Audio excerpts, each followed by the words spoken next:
تو پھر میرا خیال ہے، جو میرا اوپینین ہے اور اس کے اوپر، کہ پھر امریکہ نے بھی اپنی سفارتکار کے ذریعے، جے شنکر کے ذریعے اور دیگر ڈپلومیٹس کے ذریعے امریکہ اپنا انڈیا کو باور کرایا کہ اگر جوہری ہتھیاروں کا استعمال ہوگا تو امریکہ اس میں انڈیا کا ساتھ نہیں، اس کے خلاف کھڑا ہوگا۔ تو اس کے بعد پھر جب بہت زیادہ بےعزتی ہو گئی تو پھر وہی امریکی سفارت خانے ہی کے تھرو سب سے پہلے جے شنکر کی جو درخواست تھی وہ امریکہ تک پہنچی کہ جناب جنگ بندی کرائی جائے، اور اس وقت جس وقت پاکستان سے رابطہ کیا گیا تو اس میں پھر باقاعدہ عاصم منیر جو ہیں ہمارے فیلڈ مارشل جو ہیں، جو اس وقت آرمی چیف تھے، اب بھی آرمی چیف ہیں، تو انہوں نے اس کو کنسیڈر کیا اور انہوں نے کہا ٹھیک ہے، لیکن اس کے لیے انہوں نے کہا کہ پھر چند شرائط ہیں، یہ ہمارے مسائل ہیں اور پہلے ان کو کنسیڈر کیا جائے، جس پہ ٹرمپ نے بھی کہا ہاں جی اگر آپ سیز فائر پر راضی ہوتے ہیں تو یہ جو معاملات ہیں، جس میں خاص طور پر یہ جو ایک مسئلہ کشمیر ہے یہ ہو گیا، کچھ اور بھی مسائل ہیں اور دہشت گردی بھی ہے، کیونکہ دہشت گردی انڈیا کی طرف سے پاکستان میں ہو رہی ہے، پاکستان وہاں دہشت گردی میں کبھی بھی ملوث نہیں رہا، اور اس چیز کو ٹرمپ نے بھی تسلیم کیا،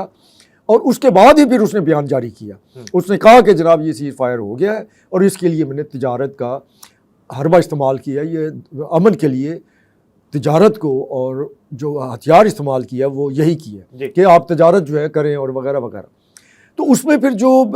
ہمارے عاصم منیر جو ہیں، ہمارے جو آرمی چیف ہیں، ان کا جو کردار تھا اس کے حوالے سے ٹرمپ نے بیانات بھی دیے، اور اس کے جو پاکستان کے حق میں بیانات تھے وہ انڈیا کے لیے مزید سبکی کا باعث بنے۔ اور پھر یہ ملاقات، اس کا انڈیا پر کیا اثر پڑا اور خطے میں پاکستان کی امپورٹنس کو کیسے دیکھتے ہیں؟ دیکھیے اس کا ایک اور اثر یہ ہوا کہ انڈیا کے اپنے اندر نریندر مودی پہ، جے شنکر پہ اور فوج کے اوپر پبلک کی طرف سے اتنی تنقید ہوئی کہ وہ مکر گئے کہ ہم نے تو درخواست دی نہیں، وہ مکر گئے کہ جناب سوال ہی نہیں پیدا ہوتا کہ ہم ٹرمپ کو اجازت دیں کہ وہ ہمارا داخلی مسئلہ ہے یہ مقبوضہ کشمیر والا، کہ اس کے اوپر وہ مداخلت کریں، اور اس میں تو وہ شملہ معاہدے میں طے ہے کہ جناب یہ جو ہے ہم یہ آج خود طے کریں، کہ بھئی آپ نے تو آج خود طے ہی نہیں کیا۔ شملہ معاہدہ جب ہوا تھا 72-73 میں، اس کے بعد دیکھ لیے کتنی دہائیاں گزر گئیں، آپ اس بات پہ آتے ہی نہیں کہ بیٹھ کے اس تنازع کے حل کے لیے کوئی بات کریں۔ تو اس میں ٹرمپ نے کہہ دیا کہ بالکل ہم یہ تنازع جو ہے یہ بھی ہم حل کرائیں گے، اور وہ حل کرانے کی پوزیشن میں بھی امریکہ ہے، اور پھر اگر وہ امریکہ یہ اس تنازع کو حل کرائے گا تو صادر ہے OIC بھی چاہتی ہے کہ یہ تنازع حل ہو، چین بھی چاہتا ہے، روس بھی چاہتا ہے، یورپی یونین بھی چاہتی ہے کہ ہاں جی بالکل یہ تنازع حل ہو، اور اس کا حل جو ہے وہ ایٹمی جنگ تو نہیں ہے دونوں ملکوں کے درمیان۔ تو یہ وہ عوامل تھے جس کی وجہ سے جس طریقے سے باقاعدہ اس پاکستان کے آرمی چیف کو مدعو کیا گیا، اور پھر آپ یہ دیکھیے کہ اس سے پہلے G7 کانفرنس کے لیے سلسلے میں ٹرمپ جو تھے وہ پہنچے ہوئے تھے ٹورنٹو کینیڈا، ٹھیک ہے، وہاں انہوں نے کیا کیا، وہاں انہوں نے نریندر مودی سے ملنے سے انکار کر دیا۔ مطلب یہ بھی ایک اس کے لیے انڈیا کے لیے بہت بڑی شرمندگی کی بات ہے۔ پھر جانے سے پہلے ایک انڈیا کا اعلیٰ سطحی وفد جو ہے وہاں پہ موجود تھا، جس کے ساتھ ملاقات کرنے سے ٹرمپ نے بالکل انکار کر دیا۔ اس کی وجہ کیا تھی کہ جو ٹرمپ کے بارے میں بھارتی پارلیمنٹ کے اندر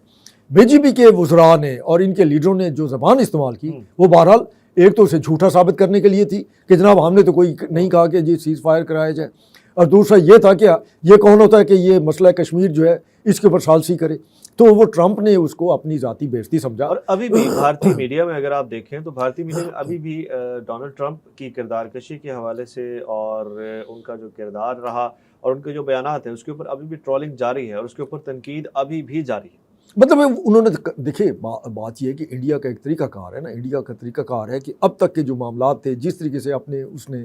بڑا آبادی والا ملک ہونے اور اپنا جمہوریت کا جو ڈھونگ تھا کہ یہ جمہوریت کی ماں ہے اور سب سے بڑا ملک ہے اور یہ کے لیے وہاں جمہوریت ہے، کوئی جمہوریت نہیں وہاں پہ، سارا فراڈ ہے، اگر یہ جمہوریت ہوتی تو وہاں اقلیتوں کے ساتھ جو کچھ ہو رہا ہے وہ سب نہ ہوتا۔ پھر آپ یہ دیکھیے کہ وہ جو اس کا رویہ ہے، جب یہ آپ بات کی تو پھر امریکہ نے بھی کہہ دیا، اس نے خاص طور پر انڈیا کو کہا کہ یہ خواتین کے لیے بالکل غیر محفوظ ملک ہے اور خواتین جو ہیں وہ انڈیا میں جانے سے گریز کریں، صحت کے لیے بھی یا کسی بھی پرپس کے لیے، اور ان پہ پابندی لگا دی گئی، ٹھیک ہے۔ تو یہ بہرحال اس کو انڈیا کو جواب دیا گیا ہے، لیکن یہ ہے کہ اس ملاقات کا تاثر جو ہے وہ عالمی سطح پر بھی گیا، اور جو خطے کے اندر ایک جو طاقت کا توازن ہے وہ برابر نہیں ہوا بلکہ پاکستان کے حق میں ہو گیا۔ اچھا یہیں پر یہ بتائیے گا کہ خطے میں کیا اب ایک جو پاور کے حوالے سے میپ ہے، طاقت کے حوالے سے، اثر و رسوخ کے حوالے سے، اہمیت کے حوالے سے، کیا اب وہ چینج ہو گیا ہے؟ پہلے کون تھا اور اب کون؟ دیکھیے اب تک یہ تھا نا کہ وہ اپنی سازشوں کے ذریعے اور اپنی کارروائیوں کے ذریعے اور پروپیگنڈے کے ذریعے جعلی اور جھوٹی خبروں کے ذریعے اس نے پاکستان کو جس طریقے سے بدنام کیا ہوا تھا، اور انڈیا نے تو اور اس کی پوری کوشش تھی کہ اس کو دہشت گرد ریاست ڈکلیئر کرایا جائے،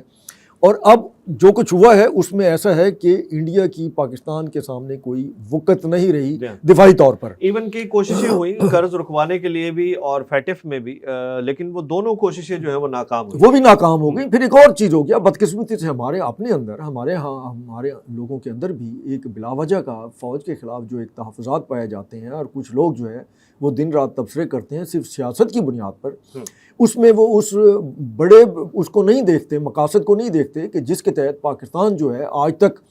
اپنی سلامتی جو ہے اس کی جنگ لڑ رہا ہے، اور وہ خطرہ ہمیں اپنی سلامتی کا کسی اور ملک سے نہیں ہے، ہمیں امریکہ سے نہیں ہے، ہمیں افغانستان، ایران یا کسی بھی اور ملک سے نہیں ہے، ہمیں اپنی سلامتی کا خطرہ جو ہے وہ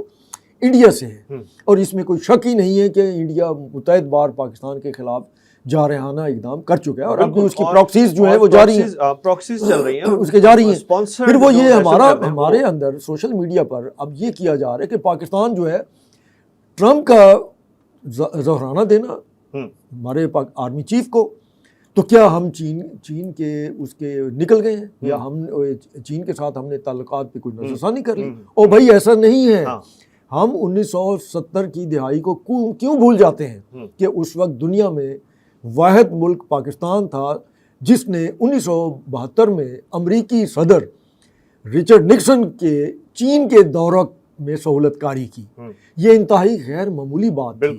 کہ ان دونوں ملکوں کے درمیان جہاں پہ اتنا ایک پردہ تھا اور کرٹن جو آئرن کرٹن جس کو بولتے ہیں، اس کو ہٹانے میں پاکستان نے بنیادی کردار ادا کیا تھا، اور پاکستان آج بھی وہ کردار ادا کر رہا ہے. یوں کہہ لیں کہ پاکستان جو ہے اس نے چین اور امریکہ کے درمیان برجنگ کا سلسلہ آج بھی جاری رکھا ہوا ہے. آپ یہ دیکھیے کہ اس کے اوپر چین نے تو کسی رد عمل کا اظہار نہیں کیا کہ بھئی ہم نے ٹیکنالوجی آپ کو دی تھی انڈیا کے خلاف اور آپ کدھر پہنچ گئے ٹرمپ کے پاس. نہیں، ایسا نہیں ہے، ایسا نہیں ہے. اس کی وجہ یہ ہے کہ چین جو ہے، آپ یہ دیکھیے کہ ان کا جو ٹریڈ وار تھی اور جس طریقے سے ٹیکس لگے،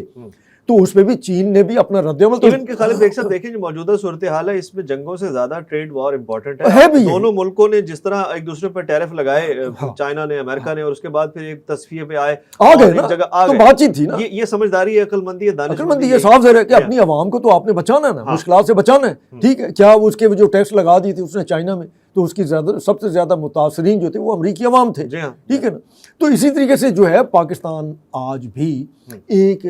بیلنسنگ پاور ہے. اسے ہمیں ہمارے وہ جو نادان دوست ہیں جو فوج پہ تنقید کرتے ہیں اور جو ہر وقت اسی کام پہ لگے رہتے ہیں، ایون کہ اس ملاقات پہ بھی تنقید ہوئی، اور کچھ ناصر ایسے ہیں، نہ صرف آپ سوشل میڈیا پہ دیکھیں تو کچھ لوگ تو باقاعدہ کچھ سیاسی ایفیلیشنز بھی ہیں ان کی، اور وہ لوگ دیکھیے اگر آپ سیاسی ایفیلیشن کی بات کرتے ہیں نا، تو اس میں تو یہ سفر شروع ہوتا ہے اینٹ سے اینٹ بجا دوں گا،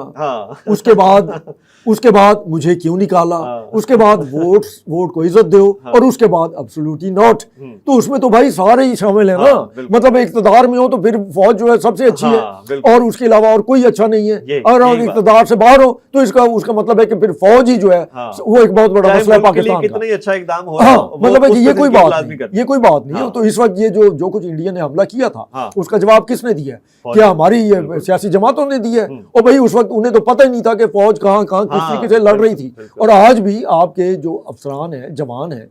کیا وہ سرحدوں پر دن رات اس شدید گرمی میں بھی نہیں بیٹھے ہوئے کہ یہاں آپ کو تو اے سی کمروں سے آپ باہر نکلنے کی توفیق نہیں ہوتی،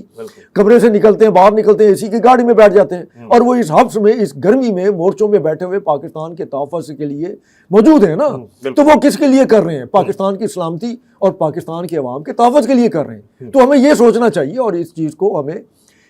مثبت انداز سے لینا چاہیے کہ اگر ہمارے آرمی چیف کو ٹرمپ نے بلایا ہے تو یہ پاکستان کے کردار کو تسلیم کیا گیا ہے، خطے ہی میں نہیں، اوور آل، کہ پاکستان کی جو اسٹریٹجک ایک حیثیت ہے، مقام ہے، وہ اتنا اہم ہے کہ نہ تو چین اس کے بغیر جو ہے وہ آگے بڑھ سکتا ہے، نہ ہی امریکہ جو ہے اس سے کنارہ کشی اختیار کر سکتا ہے. تو تعلقات میں بیلنس رکھنا بھی تو ایک جو ہے سفارتکاری ہے نا, اور پاکستان اس میں کامیاب ہے. صحرا جو جاتا ہے وہ فیلڈ مارشل عاصم منیر کو بالکل جاتا ہے کہ جنہوں نے اس وقت انتہائی دانش مندی سے جو ایک صورتحال تھی, ایک سفارتکاری جو ہے اس کو اس قابل بنایا کہ پاکستان جو ہے اس وقت انڈیا کے اوپر بھاری دکھائی دے رہا ہے ہر لحاظ سے. اور انڈیا کے اگر آپ ٹی وی چینل دیکھیں تو اس کے اوپر لوگ بیٹھ کے جو تبصرے کر رہے ہیں انہیں سمجھ نہیں آ رہی کہ بات کیا کریں. مطلب وہ ایسے لگتا ہے کہ جیسے وہ اپنی فلمی جو داستانیں ہیں وہ سنا رہے ہیں, اور وہ وہی اسٹوڈیو میں بیٹھ کے پاکستان کے خلاف جیت بھی جاتے ہیں اور پاکستان کے خلاف کامیابی بھی حاصل کر لیتے ہیں. مطلب یہ ماحول بن گیا ہے, اور یہ سارا جو ہے یہ بالکل اس میں ہمیں بہرحال اس چیز کو ذہن میں رکھنا چاہیے کہ یہ سب کچھ ہماری بہادر اور جرأت مندانہ فوج کی وجہ سے ہے. جی بالکل, بہت شکریہ خالد بیگ صاحب. ناظرین, اہم ملاقات واشنگٹن میں ہوئی اوول آفس میں, اور اس ملاقات نے نہ صرف خطے کے توازن کا تعین کیا بلکہ پاکستان, اسلام آباد اور واشنگٹن امریکہ کو ایک بار پھر قریب لانے میں اہم کردار ادا کیا. اور پاکستان اب اس وقت مرکزی نگاہ ہے دنیا کی پاکستان پر, اور پاکستان کی اہمیت اس غیر معمولی سفارتکاری کی وجہ سے بڑھ چکی ہے. اسی کے ساتھ اجازت دیجیے, اللہ حافظ.